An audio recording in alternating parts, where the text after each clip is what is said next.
Assalamualaikum warahmatullahi wabarakatuh. Saat ini saya sedang bersama Ibu Kevi Konita yang alhamdulillah berkesempatan hadir di acara Hakon yang ada di Sindawangi Lama.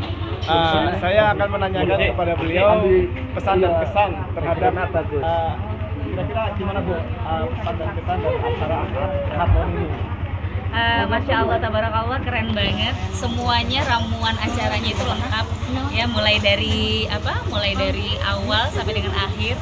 Dan kita sangat selain kita mendapatkan ilmu, pengisi acara semuanya juga keren banget. Jadi membuat kita tuh nggak bosen, bahkan pengen terus gitu ya. Dan sukses buat Ansor ya dari Generasi NU Ranting Sindangwangi YouTube channel ya. Keren banget, terus berkarya, insya Allah makin banyak. Dan jangan lupa subscribe dan juga like dan komen ya. Share.